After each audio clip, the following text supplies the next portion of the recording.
Assalamualaikum warahmatullahi wabarakatuh. Perkenalkan, nama saya Dudi Sutiawan dari SD Negeri Daya Bakti. Saya CGP Angkatan 9. Kali ini saya bersama Ibu Kepala Sekolah SDN Daya Bakti. Silakan, Bu. Iya. Bismillahirrahmanirrahim. Assalamualaikum warahmatullahi wabarakatuh. Perkenalkan, nama saya Jahlilis Juhaini. Saya sebagai Kepala Sekolah SD Negeri Daya Bakti. Itu perkenalan dari saya. Assalamualaikum warahmatullahi wabarakatuh. Gimana, Bu? Selamat pagi, Bu. Selamat pagi. Gimana, sehat, Bu? Alhamdulillah. Alhamdulillah, Bu, sehat ya, Bu. Ya.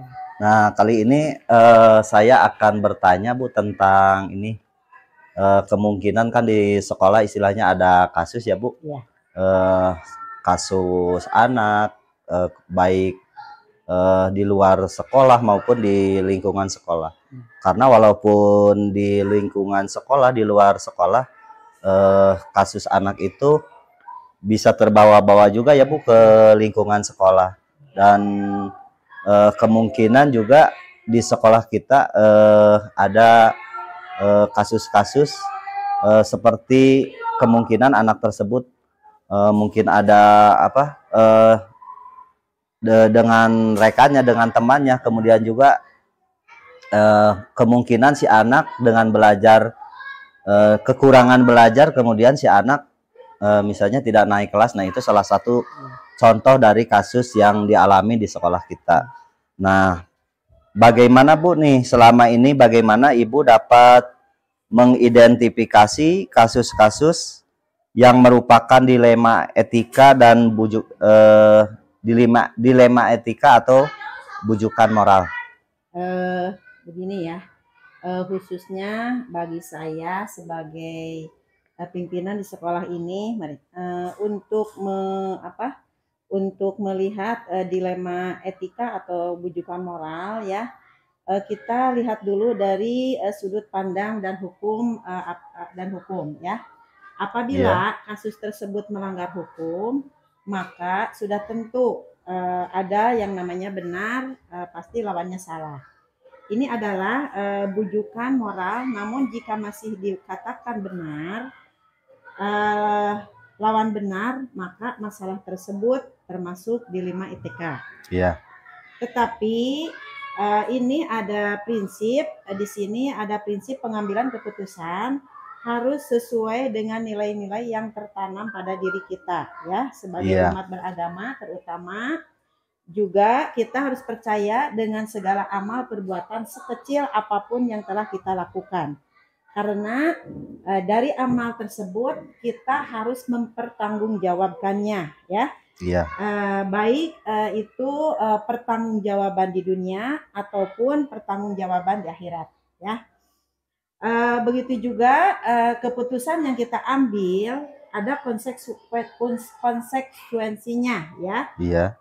Di sini kita konsekuensi itu harus yang mengikuti keputusan yang bertanggung jawab ya, harus mempertimbangkan nilai-nilai kebijakan atau nilai kebajikan sehingga membawa kebaikan bagi kita, juga kebaikan untuk orang lain. Nah, dengan mempertimbangkan nilai kebajikan tadi kan sehingga dapat membawa kebaikan bagi kita sendiri dan juga orang lain. Nah, selama ini bagaimana Ibu menjalankan pengambilan keputusan di sekolah Ibu, terutama untuk kasus-kasus di mana ada dua kepentingan yang sama-sama benar atau sama-sama mengandung nilai kebajikan? Nah, baiklah ya. Jadi dalam mengambil keputusan, selain memperhatikan nilai kebajikan, kita juga harus memperhatikan tujuan kita ya. Di mana tujuan kita itu ingin menyelesaikan masalah dengan cara mengidentifikasi masalah yang akan dihadapi.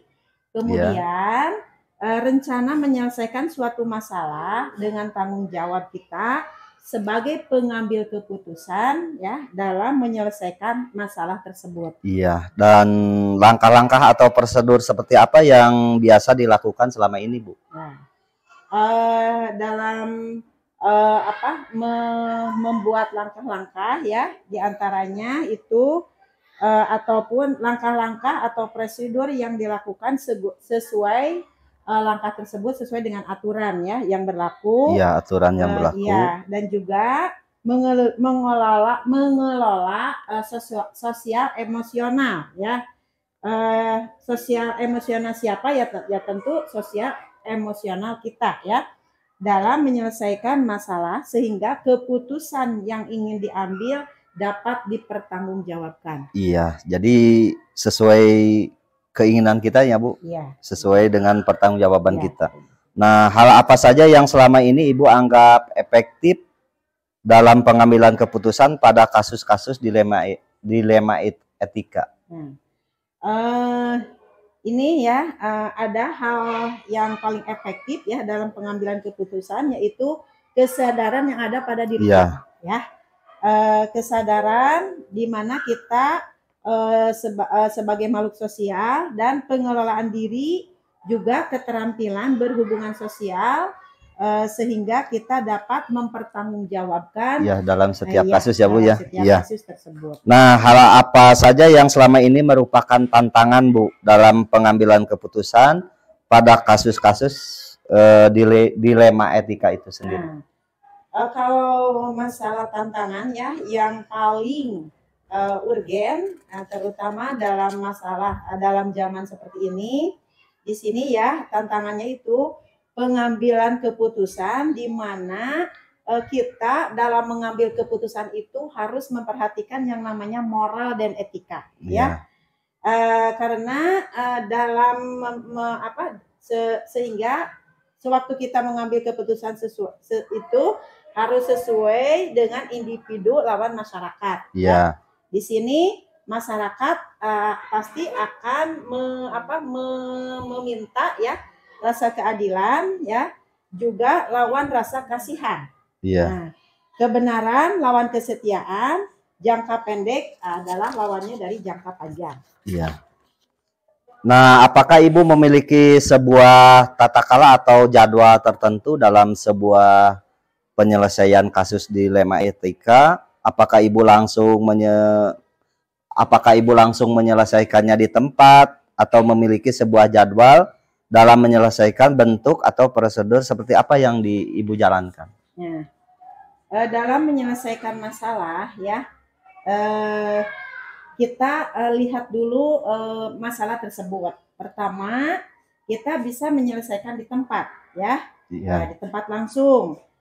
Juga kita kalau masalahnya tidak terlalu urgen, kita bisa menyelesaikan masalah dengan mempersiapkan dulu ya, persiapan yang lebih matang ya. Nah, sehingga dalam penyelesaian masalah tersebut ya dapat dipertanggungjawabkan juga sesuai dengan prosedur, karena dalam pengambilan keputusan pasti ada ya nilai-nilai yang bertentangan dengan kita. Juga harus melakukan pengujian benar atau salah sehingga mendapatkan fakta-fakta yang relevan atau yang sesuai. Ya, jadi sesuai ya Bu dengan fakta yang ada ya. Nah, adakah seseorang atau faktor apa yang selama ini mempermudah atau membantu Ibu dalam pengambilan keputusan dalam kasus-kasus dilema etika? Tentu ya, karena di sekolah kita tidak dapat berdiri sendiri ya.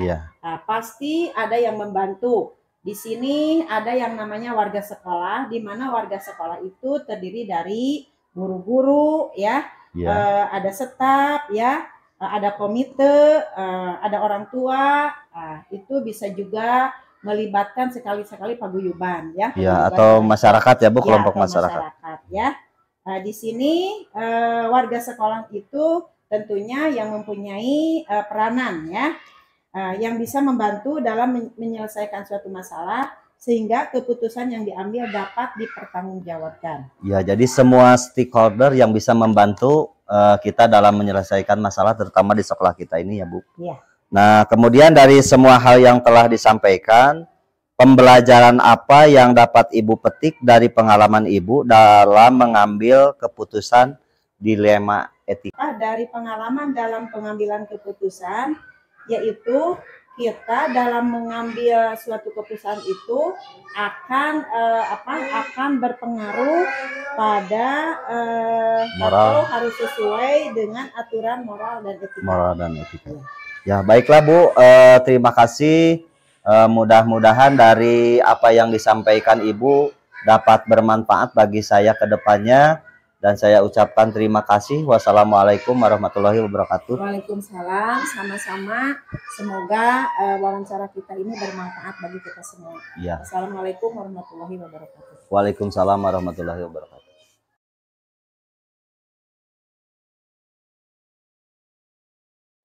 Assalamualaikum warahmatullahi wabarakatuh. Perkenalkan, nama saya Dudi Sutiawan dari SD Negeri Daya Bakti, Kecamatan Cikalong Wetan, Kabupaten Bandung Barat. Saya CGP Angkatan 9 dalam rangka memenuhi tugas Modul 3.1.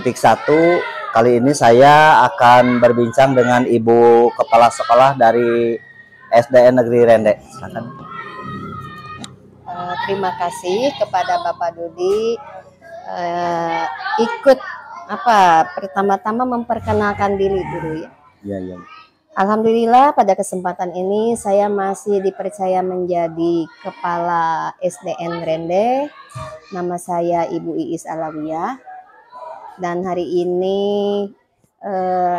saya mendapat tugas tambahan memberikan layanan bimbingan bagi peserta guru-guru dalam rangka program pemerintah, yaitu guru penggerak.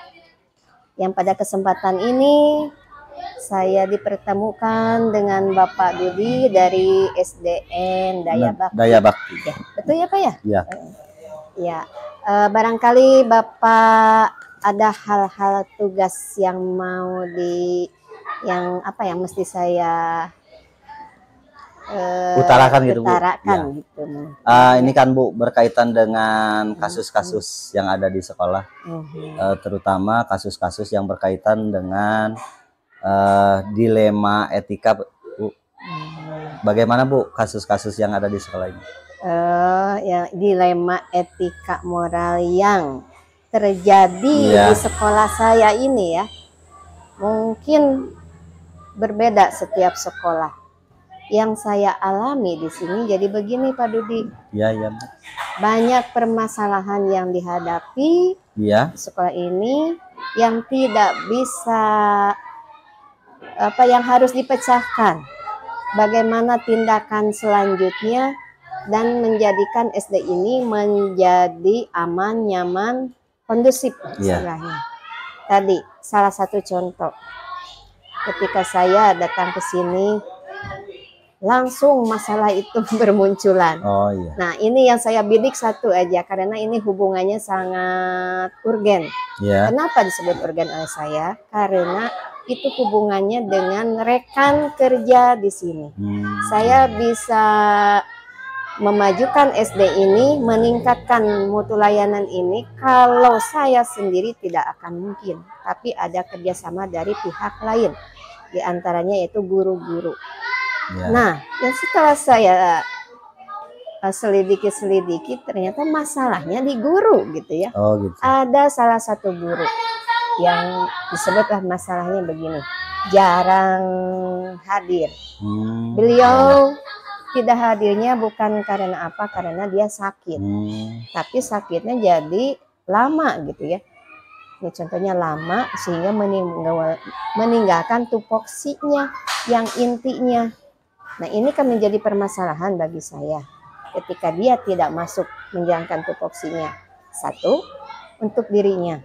Yang kedua, menjadi permasalahan bagi rekan kerja yang lainnya. Karena ada timbul kecemburuan. Kalau tidak ditindaklanjuti, bagaimana merasa dibiarkan yang lain sementara orang rajin-rajin kok tidak ada tindakannya. Itu merasa cemburu sosial istilahnya. Ini sudah ranah sosial.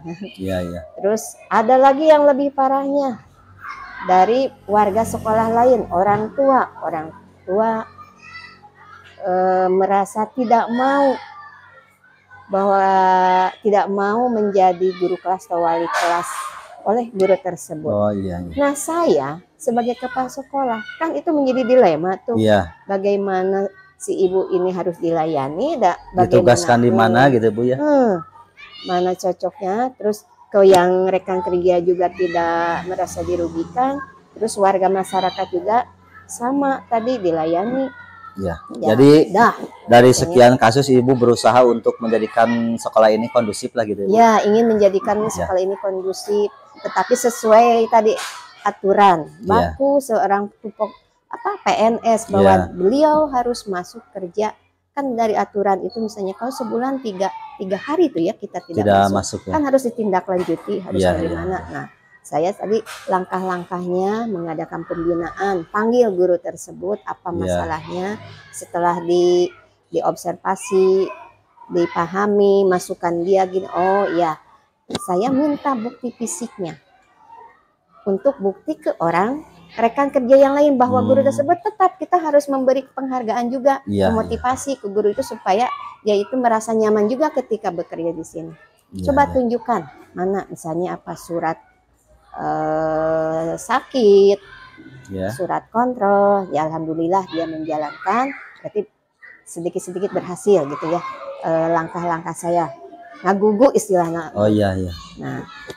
Nah itu yang kedua. Setelah gitu guru tersebut masih ngeyel, tetap terus dibina.